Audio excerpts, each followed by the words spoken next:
you know, I tell you what, it's amazing how at any time you can be sitting in the station and all of a sudden you have people that just pop in, special guests and really good folks and folks that you're proud of, you look up to and have done so much. And, you know, you know, normally we get you set up and get you going, but, you know, I just want to take time out to welcome to the studio. Ladies and gentlemen, can you put your hands together for Dr. Cornell West? Well, you know what? First of all, I just want to say thank you for that and welcome, okay? It's a blessing to be here. But this is a true testament. You see, it's a true testament for your book as well, because you come in living and loving out loud. So we appreciate that. You're so kind. You're Yes, so indeed. kind, no, and blessed to be here. And I tell you what, you've been very busy, but we want to take time out and welcome you. You've got a great book out that I had a chance to review, and the title of the book is Brother West, Living and Loving Out Loud. How you doing, and how did that come about? Well, I tell you, my dear brother Tavis Smiley had told me when I was wrestling with cancer, and the doctor said I only had a few months, it'd be nice to tell your story. I said, you know, that's a wonderful idea. If I could just tell my story about the power of love, the West family, Shiloh Baptist Church, Reverend Willie P. Cook, Deacon Hinton, Sunday school teacher Sarah Ray, all the folk that shaped me. And then on the other hand, the power of education. Yeah.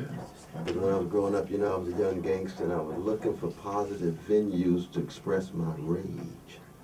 And I think a lot of young folk need positive venues to express their rage.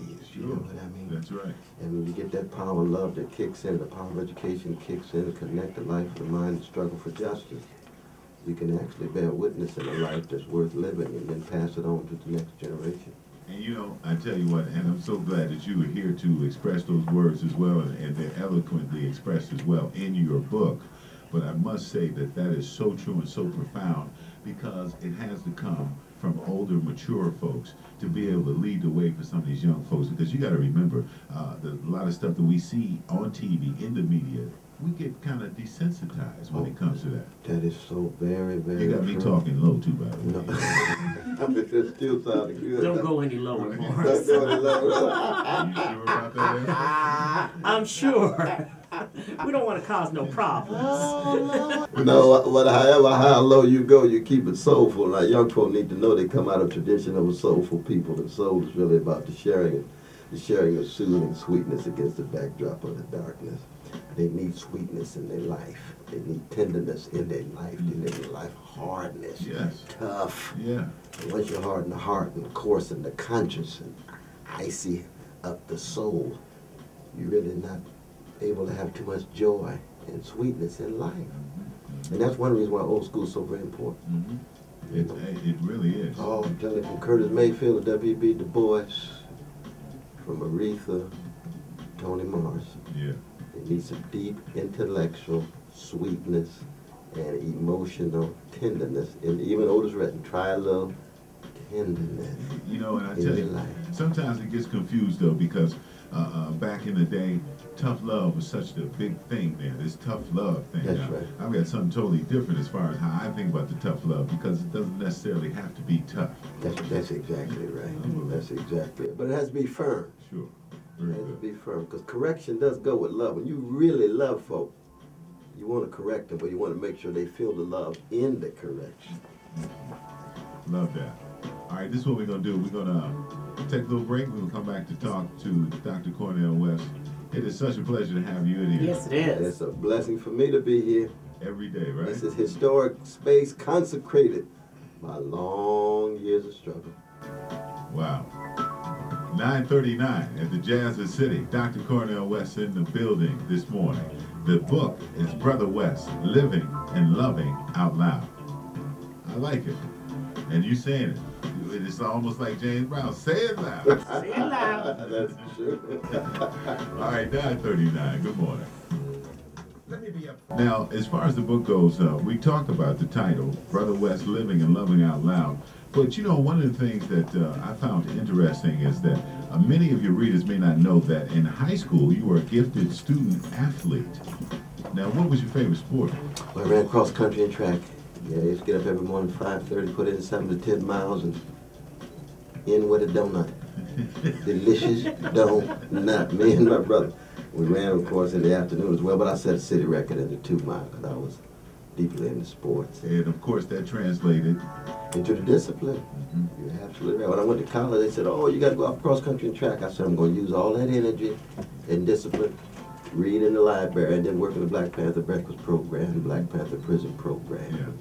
Being a Jesus-loving free black man, I really couldn't join the party. They tend to be a little bit too secular and atheistic at the time. But I love those brothers loving poor people. I just have my connection to Jesus that I never give up as a Christian, you know.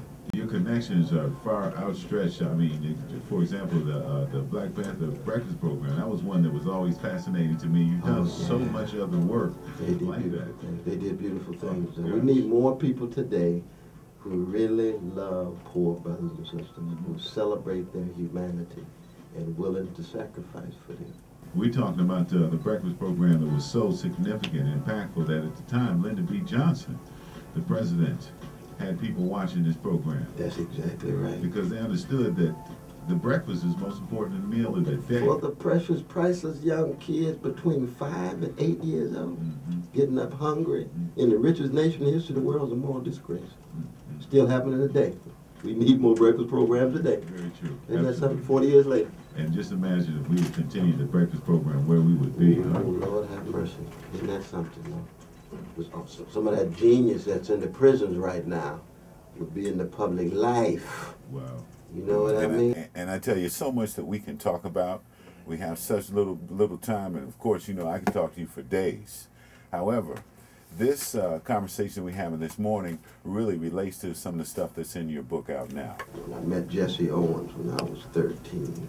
He told my brother, "You're going to be a star." Then we got a brother playing organ in my church named Sylvester, known to the world for the genius that he is, Sly Stone. He wrote a song called "Everybody Is a Star." Mr. Boom Shakalaka. Oh, yeah, except boom shakalaka, boom shaka. And Cynthia Robinson playing the trumpet. Yes. Sister on the trumpet. Yes. She's from Sacramento, you know, my city. Wow. Yeah, Okay. Sly was from the Bay Area, you know. Okay. Okay. But I mean, that rich history, you know, the Curtis Mayfields and the Gil Scott Herons and the Arethas and the James Clevelands and the Dorothy Love Coateses and the Shirley Caesars. I mean, we're talking about the depths of a tradition that have sustained the people, that has stirred the souls, whereas these days we got too much music that just stimulates the body. It doesn't stir the soul. You can't sustain the people if the soul's not stirred. Now, speaking of trumpet and music, there's a CD out, Choices, Terrence Blanchard, and I understand that you are a part of this. Yeah, he had me on about 13 times. The great, great, great brother Terrence Blanchard. Nobody like him. He alongside Wynton Marsalis, the two pillars of the trumpet. Make Clifford Brown smile from the grave. Make Miles Davis smile from the grave. You know what I mean? We had a wonderful time making that album together. And Brother Bilal singing as well, we want to acknowledge. But it's a powerful, powerful album out of New Orleans. And you know what? I tell you what, not only that, there was another CD that you did that's very well, Cornell West. Oh, you got that too? The BMWMB. Lord That's some good have stuff. mercy. Y'all got something going on with Talib Kweli and Rod Digger and the city collaborate with Prince.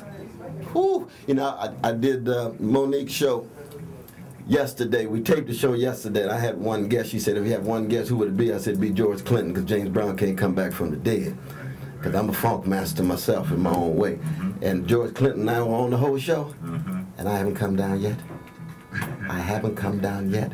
So to be able to work with Prince, who comes out of James Brown, comes out of George Clinton, and Sly Stone is a beautiful, beautiful thing, and I appreciate you mentioning that. Let me ask you, what do you think that once people read this book, or what is the most prevailing thing that you would like for them to really take with them in their daily lives? Because we're in a socioeconomic crisis right now in every community, every ethnicity. What can you tell them? What would they get from this book? From this book, they would get inspiration to be courageous. Courageous to think for themselves critically. Courageous to love and cultivate the capacity to love. And by love, I mean being fundamentally committed to the well-being of other people, especially people who are less well-off than you are. Yeah. And the courage to hope. And I know Brother Obama, of course, has done so much in terms of generating hope, but I'm talking about hope on the ground, not just hope sending somebody to the White House having a black face in a high place in the American empire. That's a beautiful thing. But at the same time, hope in terms of everyday experience with your child, your grandmother, your church in crisis, your mosque meeting the challenge. Everyday experience, we need to have that courage to hope.